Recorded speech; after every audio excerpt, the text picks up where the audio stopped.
Hey everybody, I thought I would take you through a few of my favorite board games since I happen to be surrounded by a lot of board games right now. So these are just a few. I'm going to give you a real quick overview of these. I might mention a few others that I don't have here with me, but yeah, I've got quite a few to run through, so let's not waste any time. Let's go for it.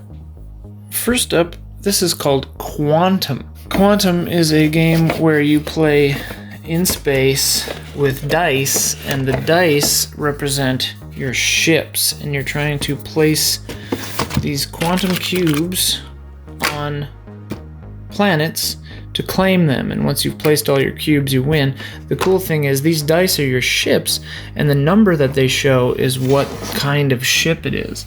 So like a 1 is a really slow, it's also its movement speed. So, one of these is a square. So a 1 can only move one at a time, but it's really powerful in battle because you want a lower number in battle. But each ship has different abilities, like the 3 can warp places, 5 can go diagonally, most places ships can't do that, stuff like that. It's a really, really cool game, really strategic, and it's made even cooler by these ability cards. These ability cards really shake things up. They add crazy strategy and change the game. And almost every single one of these abilities is really good, like very, very powerful, and there are quite a few of them. So yeah, Quantum, very good. This one's more on the party game side of things.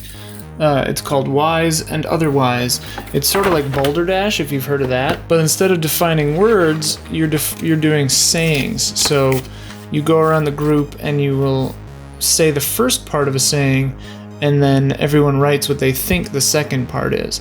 So like, there's an old Korean saying, "A man who stands behind a wall can see nothing else." So the reader would write down the real answer, and then everyone else writes down their fake answers, or what they think the answer is, and the reader reads all of them together, and then people guess which one they think is the real one. If they get it right, they get points. If nobody gets it, the reader gets points, and people get points for everyone that votes for their own. So it's a really funny game. Elder Sign is part of the Arkham Horror series of games, and it's a little more accessible, maybe. It's a good beginning place for that. This one is it's a dice game, and I don't typically like dice games, but this one, I don't know, it makes it feel fun. It's cooperative, you're sort of trying to solve a mystery, you get enough Elder Signs to win. It's dark and spooky and it's fun. But my favorite Arkham Horror game is actually Arkham Horror, the card game. That one is so good. You end up to 4 total adventures, so you and 3 other people go through, and it tells a story. You're playing cards, you've got a character, you have an ongoing character. Your deck is your character, and if you encounter something that makes you like go mad in one scenario, you add a card, like a madness card, to your deck, and you can gain good things too, like a new weapon or something. It's really, really cool. A living card deck, kind of, that is your character that goes on throughout the campaign. It's very neat. Arkham Horror, the card game. Brief shout out to Thunderstone. I've only played Thunderstone Quest one time, but I played a lot of Thunderstone Advance. It's a cool game where you decide to go either into the village or a dungeon, and there's like light. The deeper you go in, the darker it gets, and it makes it harder to fight the monsters. You're trying to find the final Thunderstone bearer and defeat them. It's a very cool game. I would recommend it. I was skeptical about Escape Room, the game, but we've done 3 of them, and they're really, really cool. And there's a funny little machine that you plug in the answer into, and if you get it right, it makes a sound and has a timer built into it and everything. It's neat. It feels kind of like being in an actual escape room. It's pretty cool. Quick shout out, if you like escape room stuff, we've been trying upstairs, we've been trying a thing called Post Curious, which is a website. You should check it out. I think it's called getpostcurious.com. Kind of expensive, but they mail you like a mysterious package. There's another thing called Mysterious Package Company, but I don't think that's a game. I think it's just like cool stuff. Not sure. This one tells a story, but it's like a bunch of puzzles, and you gotta figure it out and piece it together. It's like an ARG. It's really neat. Bonanza, if you like trading, games that center around trading. This game, you have beans. You're trying to plant beans, and you have stink beans and coffee beans and wax beans and red beans, and the number is how rare it is. And this is how many you need to get a payout. And we're going to see this mechanic again in a minute with another game, but the back also is money. And you use money to buy a third bean field and also to win with the most money. Bonanza is a very funny game, and you can kind of just make deals, wheel and deal with the people you're playing with. It's very cool. I would love to see Don play Bonanza. Machikoro is a really cute game. You're making a little town, vaguely Japanese themed, I think. You're making a little town, and you have things like cheese factories and airport and all that kind of stuff.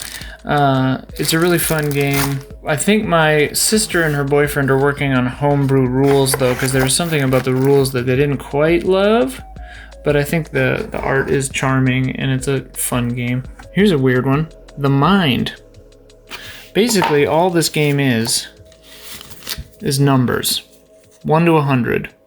And you and up to 5, I think, but it's best with 4 people, just try to lay down the numbers in order. Sounds pretty easy, right? Well, you can't talk. You can't indicate what number you have in any way. You can't secretly indicate what numbers you have. You can't kind of like hint.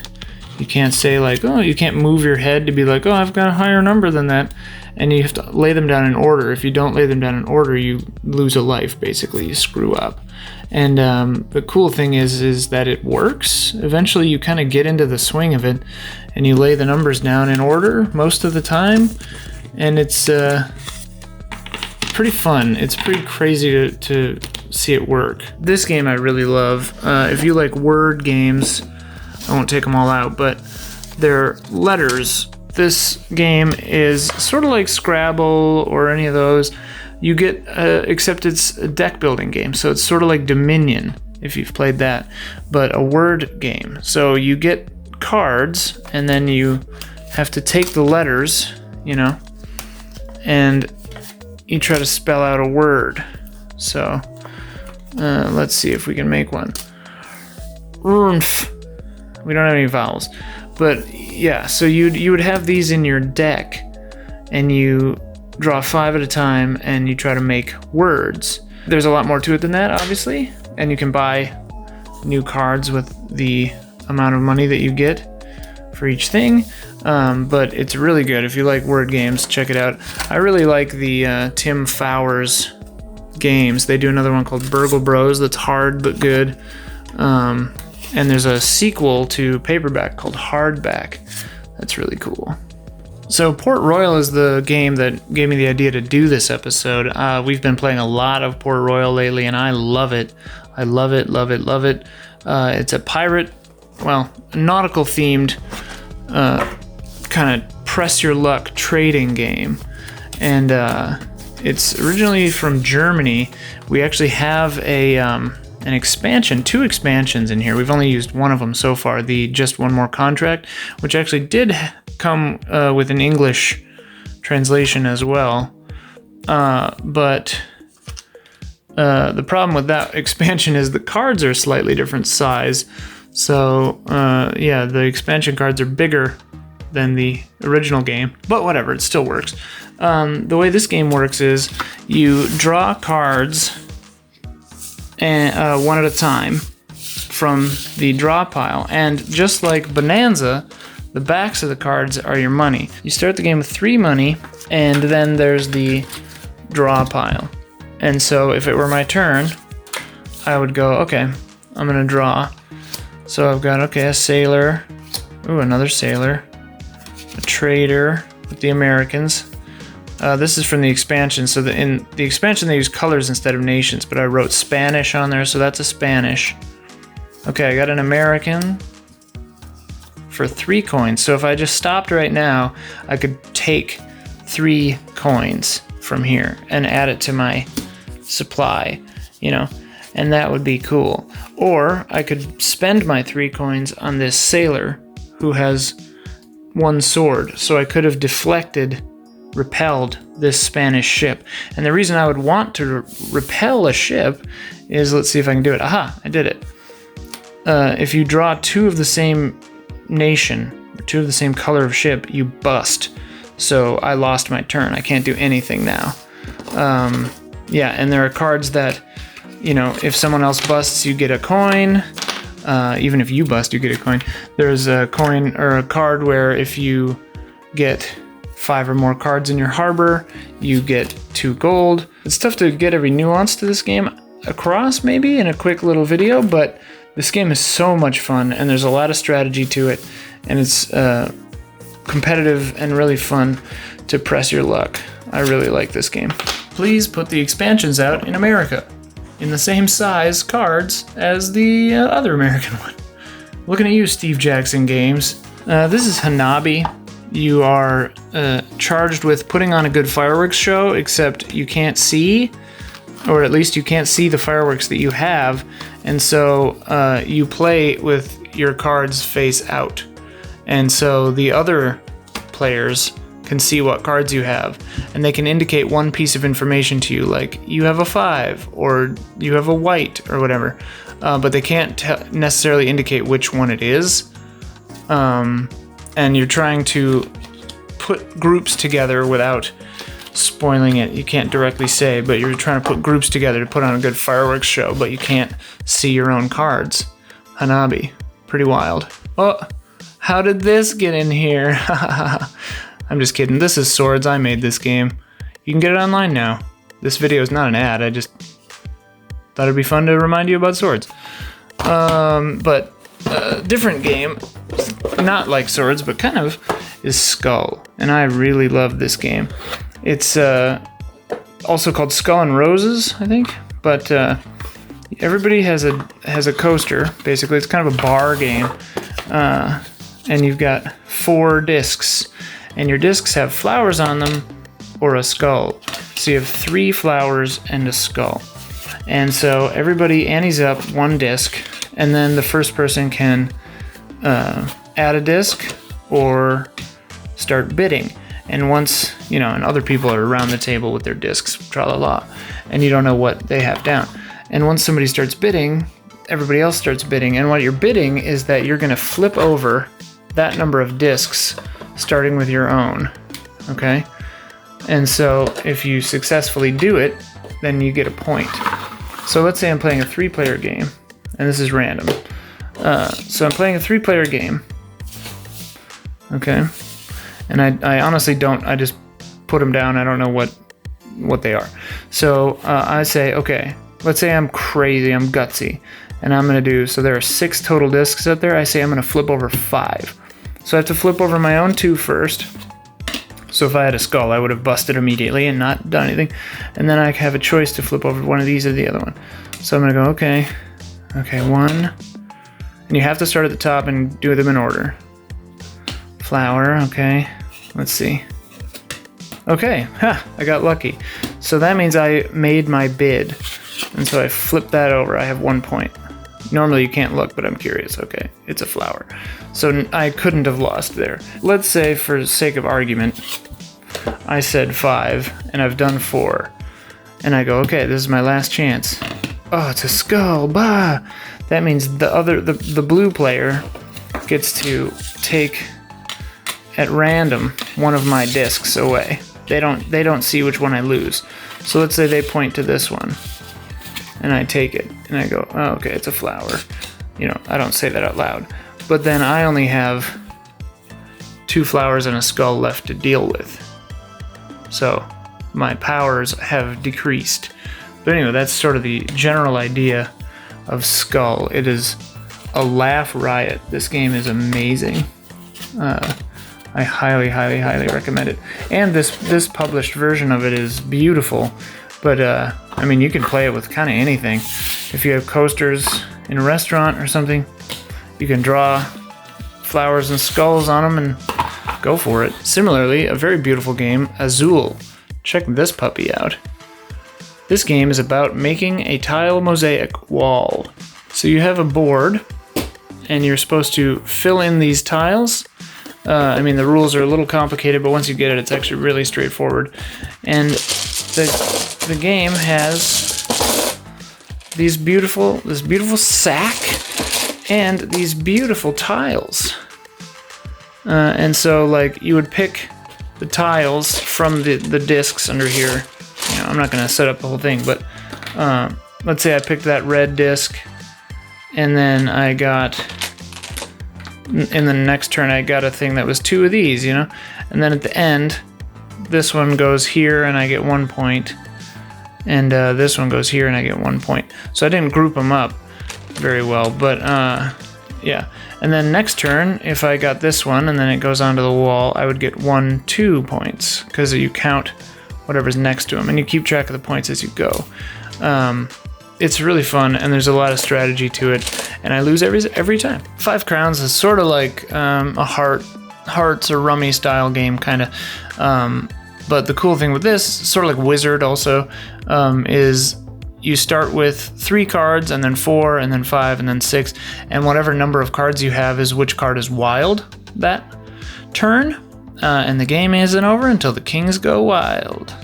It's fun. This is the Forbidden series. So this game is really neat. All of them are really neat. They're different.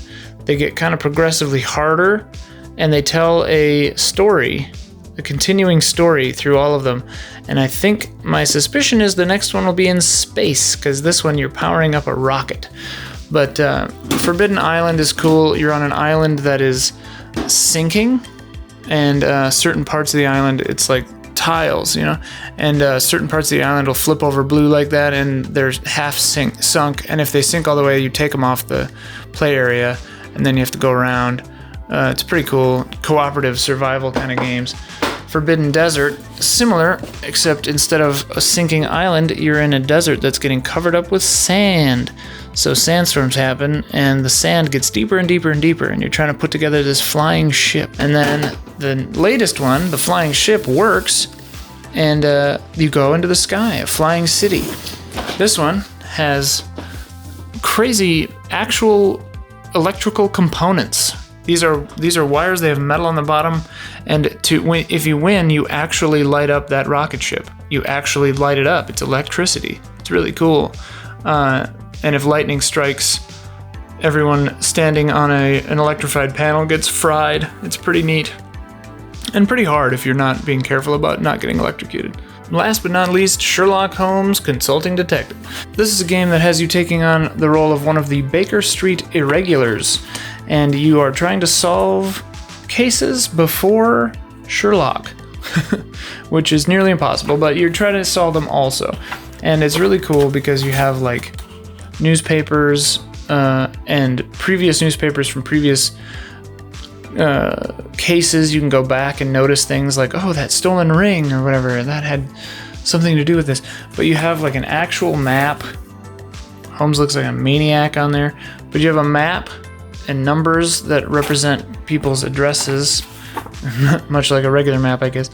But then you have to like go through and like you're doing a case, but you have to go through and you can like look at,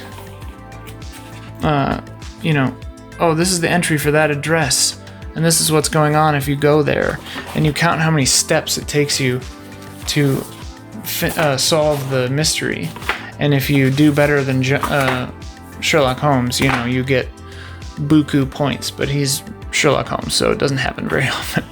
But if you like reading and you like actually having to solve a mystery for yourself, this is a really remarkable game. Well, that's just a brief look at like 30 board games. I hope you enjoyed that. Let me know if you want to see more board game content. I can go deep dive into one of these or a different one. I bought a new solitaire game similar to Deep Space D6 that I did an episode about like a month ago called Desolate, which looks kind of cool. I haven't played it yet, but we'll see. Yeah, thank you for watching, and we'll see you next time. Good night and good game.